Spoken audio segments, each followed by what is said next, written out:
Kemudian yang berikutnya adalah naumu al-mustaghraq alladhi la yabqa ma'ahu idrak. Bab yang ketiga adalah bab mengenai tidur. Nah, tidur ini ada beberapa bahasan yang cukup panjang. Karena di sini letak ikhtilaf para alim ulama. Bahkan ada kurang lebih bab tidur ini apakah dia membatalkan wudu atau tidak, ada 8 pendapat ulama. Lebih sebenarnya. Tapi yang kalau disimpulkan ada 8 pendapat ulama. Ada yang mengatakan tidur itu mutlak tidak membatalkan wudu kita. Kemudian pendapat yang kedua mutlak bahwa tidur itu membatalkan wudu kita. Nah, yang ketiga ada tafsil dan seterusnya, itu mirip dengan pendapat yang ketiga. Dan semua berdalil, memang semua berdalil dalam hal ini. Yang pertama adalah pendapat bahwa an-naumu la yanqudul wudu mutlaqan. Pendapat bahwa tidur itu tidak membatalkan wudu secara mutlak. Artinya mau tidurnya terlentang, mau tidurnya duduk, mau tidurnya bersandar, sama saja. Itu yang dimaksud, tidur itu tidak membatalkan wudu secara mutlak. Dan pendapat ini diriwayatkan kepada sebagian sahabat, di antara Abdullah bin Umar, Abu Musa al-Asy'ari, dan juga pendapat para tabi'in, Sa'id bin Jubair, Mahqul, Ubaidah al-Salmani, dan lain sebagainya, termasuk al-Imam Auza'i. Dalil mereka adalah hadis Anas. Hadis Anas dalam riwayat Bukhari dan Muslim. Diriwayatkan uqimatis salatu wan nabiyyu sallallahu alaihi wasallam yunaji rajulan falam yazal yunaji hatta nama ashabuh summa jaa fa shalla bihim. Anas bin Malik radhiyallahu anhu dalam hadis yang sahih ini mengatakan, satu ketika di Masjid Nabawi telah diiqamati. Setelah iqamat ternyata Rasulullah sedang berbicara dengan seseorang. Dia bertanya tentang agama, maka Nabi Muhammad SAW berbicara. Sampai begitu lama sahabat-sahabat ketiduran. Jadi kemungkinan ini salat Isya. Kemungkinan besar salat Isya, kemudian Rasulullah datang setelah selesai berbicara dengan orang, kemudian langsung salat, dan para sahabat tidak wudu terlebih dahulu. Nah, di sini bergaris bawahi adalah hatta nama ashabuhu, sehingga para sahabatnya Rasul banyak yang tertidur. Kemudian langsung datang, karena sudah diiqamati langsung salat. Nah, ini dalil yang sangat jelas pendapat orang-orang yang mengatakan bahwa tidur itu tidak membatalkan wudu, bukan sholat, tidak membatalkan wudu, sehingga bisa langsung sholat. Itu dari sisi bab. Dari yang kedua, ini satu dalil juga bahwa setelah iqamat itu masih boleh orang berbicara, walaupun waktunya lama, nggak ada masalah. Tidak harus diulang iqamatnya, karena ada sebagian orang, maaf saya pernah bahkan keliling meninjau beberapa, katakanlah pondok pesantren besar, nggak jauh dari tempat kita wilayah. Tidak terlalu jauh lah, intinya masih bisa ditempuh dengan mobil. Ajib. Jadi ada pemahaman bahwa habis salat, habis iqamat itu nggak boleh ngomong. Sampai begitu hati-hatinya, bahkan muazin mesti hayya 'alas salati hayya 'alal falah. Imamnya Allahu Akbar. Wallahi bisa melihat, dan saya langsung menjadi peserta. Saya langsung infirat. Saya salat bersamanya, tapi saya niatnya sendiri sudah nggak benar ini. Ketika muazzinnya la ilaha illallah Allahu akbar, tapi ajibnya beliau termasuk ulama terbesar di wilayah itu, dan banyak para tokoh datang ke tempat itu. Padahal jelas hadisnya ini boleh. Bahkan dalam hadis yang lain, dalam salat subuh, pada salat subuh Rasulullah SAW sudah diiqamati, sudah hampir takbiratul ihram. Tiba-tiba Rasulullah, ala makanikum, tetaplah kalian di shaf, jangan kemana-mana. Rasulullah kemana? Pulang ke rumah, ternyata mandi. Ternyata Rasulullah junub, lupa mandi sallallahu alaihi wasallam. Rasulullah manusia. Jadi Rasulullah keluar dari rumah Aisyah, masih nampak basahan rambutnya itu, netes. Kemudian masuk ke shaf, langsung Allahu Akbar. Jadi tidak masalah, tidak perlu diulang iqamatnya, tidak ada istilah batal iqamat. Bahkan kalau kita lihat dalil-dalil Rasulullah SAW cukup banyak. Satu di antara kewajiban imam salat adalah setelah iqamat itu masuk ke dalam shaf. Kalau shafnya memang banyak, lebih dari satu shaf. Dari shaf kami diajarkan, kalau belajar hadis diajarkan masuk dari shaf ke shaf. imamnya masuk ke saf, yang terlalu maju disuruh mundur, yang terlalu mundur disuruh maju. Bahkan dalam hadis yang sahih dalam Bukhari dan Muslim, Rasulullah memukul perut orang yang terlalu maju, pukulnya, mundur kamu wahai fulan, maju wahai fulan. Dari saf ke saf, dari saf ke saf. Bahkan Rasulullah mengatakan, diriwayatkan oleh sahabat, Rasulullah meluruskan barisan dalam saf seperti orang yang sedang mengarahkan anak panah ke sasaran. Begitu diluruskan dalam saf tersebut. Ini dalam barisan dalam saf. Bagi laki-laki sama dengan perempuan, nggak ada bedanya dalam bab ini. Nah biasanya ibu-ibu agak susah nih. Jarak itu jauh-jauh. Padahal sama, laki-laki dan perempuan tidak ada perbedaan dalam bab sholat ini. Sama persis perintah Allah, perintah Rasul kepada laki-laki, sama halnya perintah Rasul kepada perempuan.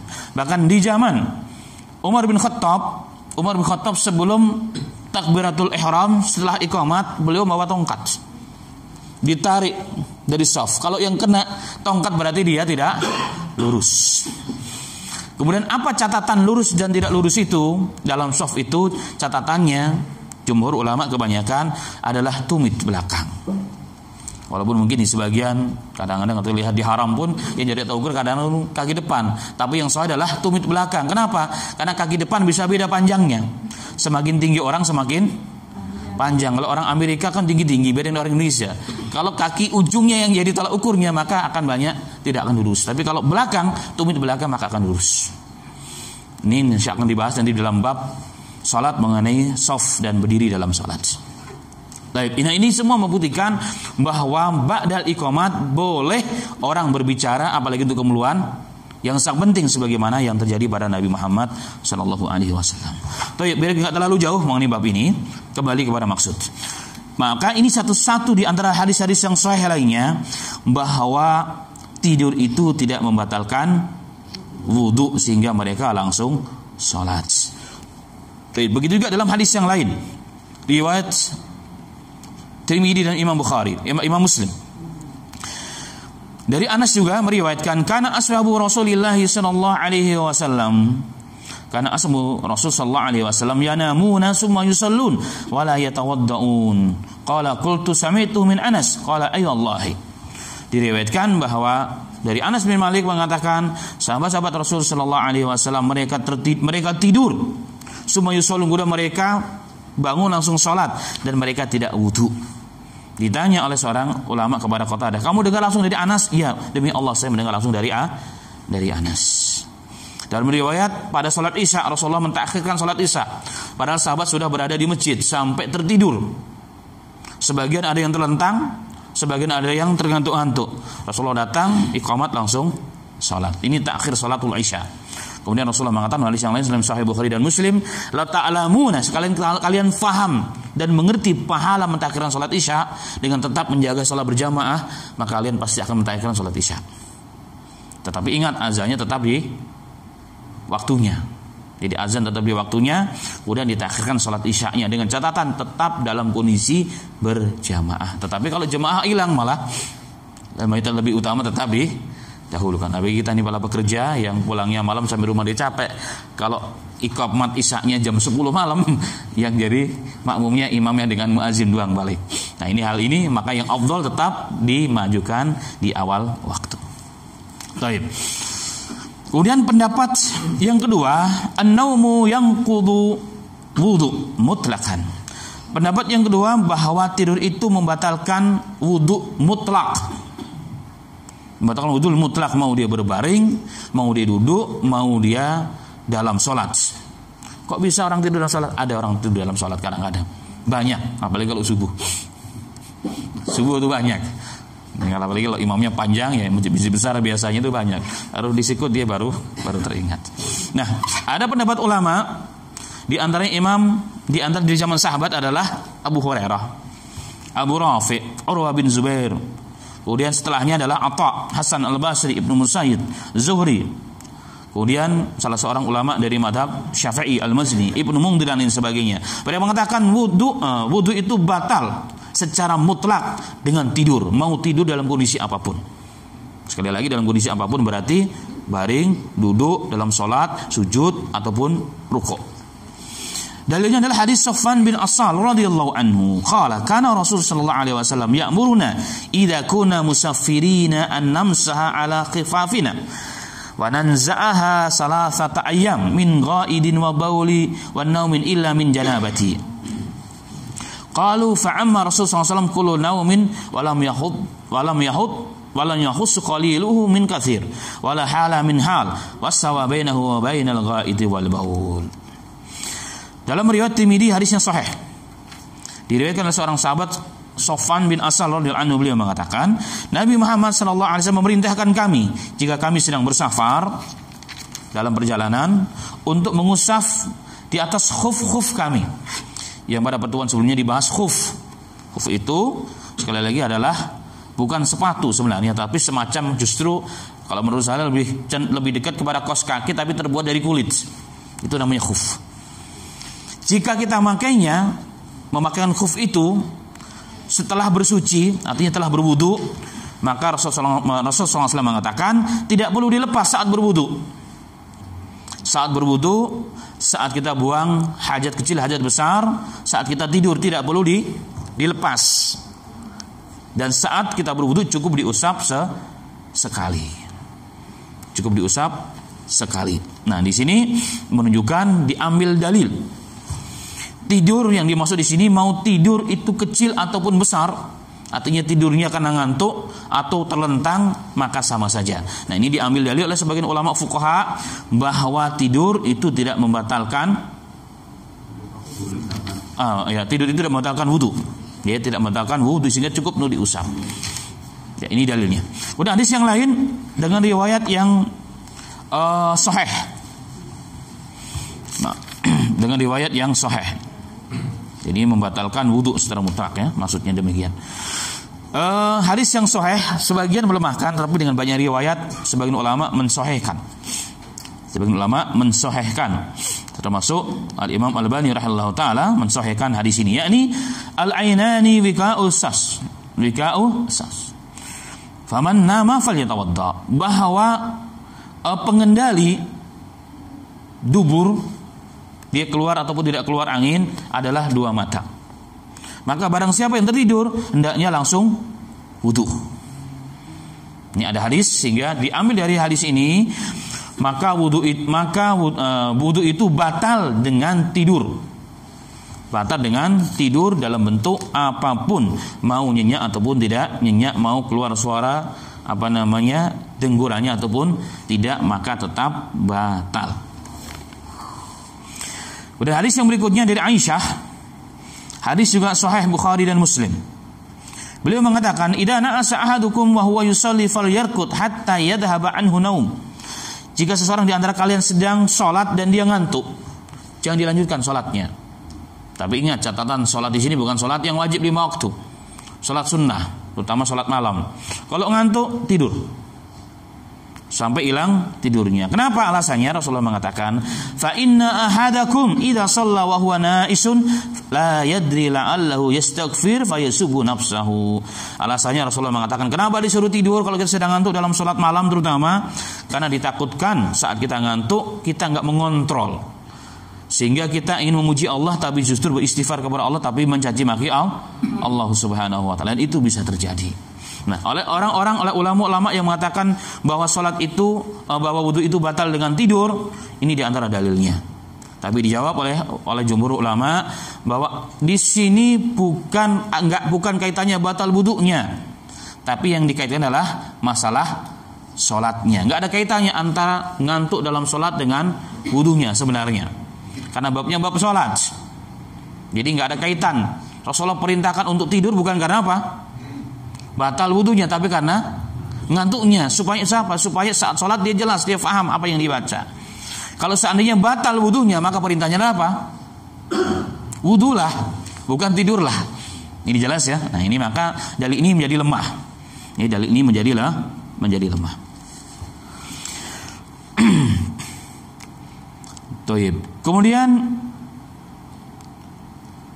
pendapat yang ketiga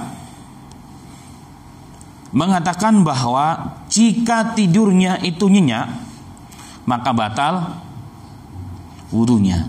Tapi jika tidurnya tidak nyenyak, artinya seperti ngantuk, mukadimah tidur, maka tidak menjadi batal. Dan ini pendapat termasuk Imam Malik, sebagian juga diriwayatkan kepada Imam Ahmad, Imam Zuhri, Rabi'ah, Auza'i dan lain sebagainya. Diriwayatkan juga dari Anas, dari Abu Hurairah radhiyallahu anhu, man istahaqal naumu faqad wajaba alaihi wudu. Diriwayatkan bahwa barang siapa yang tidur nyenyak, maka wajib untuknya wudu. Tapi ada hadis yang lain juga mengatakan, hadisnya mauquf. Hadisnya mauquf. Wajiban naum ala kulli naimin illa man hafaqa ra'sahu hafqatan aw hafqataini. Wajib wudu bagi orang yang tertidur, kecuali orang yang terangguk-angguk kepalanya sekali dua kali, maka tidak perlu wudu. Nah, ini semua dalil menunjukkan bahwa yang tidur nyenyak tetap wudu, tetapi yang tidak, artinya tidur tidak nyenyak itu dia masih sadar. Kalau ada orang ngomong tuh masih dengar. Kalau diingatkan dia masih terjaga. Kemudian la yang qudul naum illa idza nama muttaji'an au muttaqi'an. Kemudian pendapat yang berikutnya, tidak dikatakan batal wudunya jika tidurnya dalam kondisi, kecuali dalam kondisi dia terlentang atau dia bersandar, maka hukumnya harus wudu. Kemudian ada beberapa pendapat yang sebenarnya adalah mirip-mirip. Kemudian pendapat yang berikutnya, pendapat dari mazhab Syafi'i. La yanqudu idza nama jalisan muttaki'an. Maqadatuhu minal ardi sawa'un fi sholati aw kharijuha qalla aw qasar. Tidak batal wudu itu jika tidurnya dalam kondisi duduk di bumi. Artinya duduk di bawah begini, dia masih bisa menguasai badannya, mau sedikit ataupun banyak, artinya tidur nyenyak ataupun tidak nyenyak. Tidur nyenyak bagaimana? Dalam kondisi duduk, keluar dengkurannya. Itu banyak, terutama dalam salat Jumat biasanya ada orang yang dengan khutbahnya sedang khutbah, yang imamnya jemaah khutbah sendiri. Itu sering terjadi. Masya Allah, luar biasa. Nah, kalau merujuk kepada pendapat Imam Syafi'i, memang tidak batal. Memang tidak batal. Kenapa? Li'anna an-naumu 'indahu laisa hadatsan fi nafsihi wa innama huwa madannatul hadatsy. Karena menurut pendapat Imam Syafi'i bahwa tidur itu bukan hadas yang membatalkan wudu, bukan pembatal wudu, tetapi tempat kemungkinan besar akan keluar hadas. Bisa dipahami ya. Jadi tidur itu bagi pendapat Syafi'iyah, Imam Syafi'i secara khusus di sini, bukan salah satu sebab batalnya wudu, tetapi satu kemungkinan besar akan menyebabkan batal wudu. Itu maksudnya. Sehingga tidur begitu tidak batal wudunya jika tidak keluar angin. Berkata Imam Syafi'i, li'anna an-na'ima jalisan yaqullu lil ard fala yakadu yakhruj min syai' illa intabahu lahu. Karena orang yang duduk di atas badannya, duduk seperti ini normal, hampir tidak keluar sesuatu kecuali dia akan tahu telah keluar sesuatu padanya. Itu menurut Imam Syafi'i. Tapi dijawab oleh ulama, jika masih tidurnya belum nyenyak atau permukaan tidur alias ngantuk, masih bisa. Tapi kalau sudah ngantuknya sudah, Masya Allah, bukan melewati ngantuk, bahkan sudah tidur nyenyak, tetapi tidak akan sadar. Itu fakta di lapangan yang ada. Itu fakta di lapangan yang ada. Nah, lalu bagaimana pendapat yang insya Allah lebih dekat kepada shawab? Karena semua pendapat ternyata punya dalil yang kuat. Dalam usul hadis, jika hadisnya semuanya sahih, tetapi seakan-akan saling terjadi benturan, kontradiksi antara ini dengan itu, tetap ulama bersepakat yang paling afdal jika semuanya sahih, semuanya kuat, semuanya resmi hadis itu dari Rasul, sanad ataupun matanya benar adanya, maka mimbabil aula, yang paling utama adalah jam'u baina ahadits, mengumpulkan seluruh hadis jadi satu. Itu yang paling afdal jika masih bisa.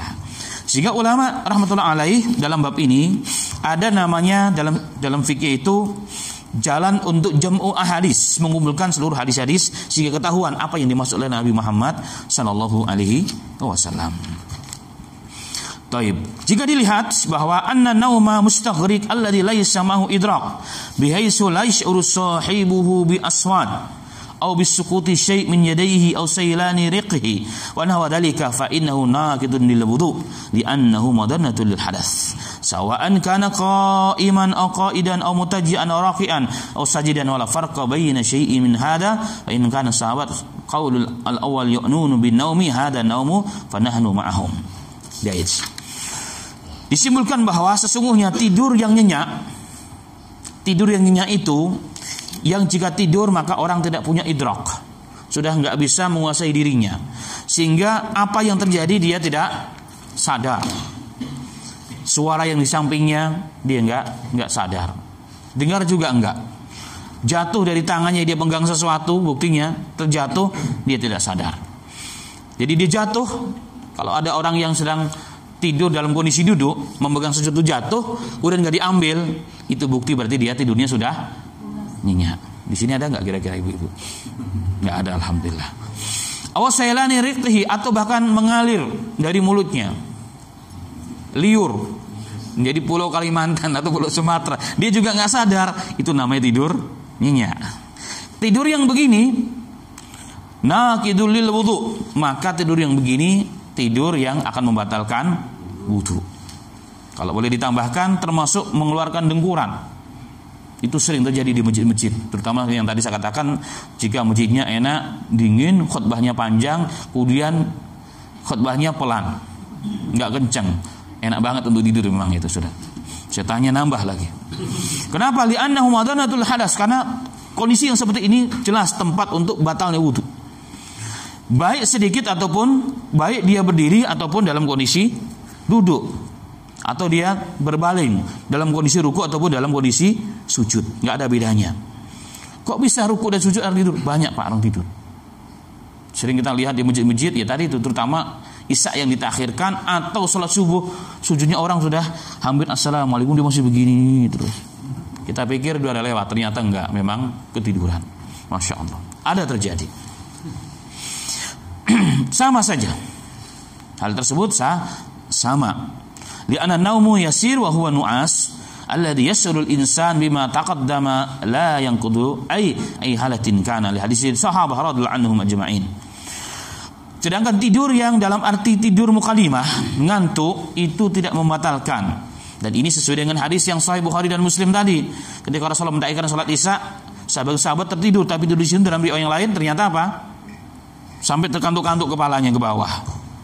Sampai terkantuk-kantuk kepalanya ke bawah. Kemudian ada riwayat memang sahih, sebagian sahabat tidur terlentang, berbaring, tapi berbaringnya itu tidak tidurnya hanya sekedar berbaring saja. Ini ditawarkan oleh sebagian para alim ulama. Karena ada riwayat juga bahwa sebagian sahabat karena menanti Rasulullah begitu lama nggak tahan duduk, akhirnya berbaring. Ketika Rasulullah datang langsung berdiri. Itu mengisyaratkan bahwa mereka berbaringnya tetap masih terjaga. Kalau seandainya baringnya tidurnya nyenyak, sudah pasti Rasulullah datang, mereka nggak akan tahu, tetap berbaring. Nah ini di istimbat fikihnya di situ. Jadi begitu detail ulama membahas per kata dalam hadis tersebut. Makanya disimpulkan tidur yang nyenyak mau kondisi apapun, mau dalam kondisi duduk, mau kondisi berdiri dalam sujud, tetap dia harus wudu.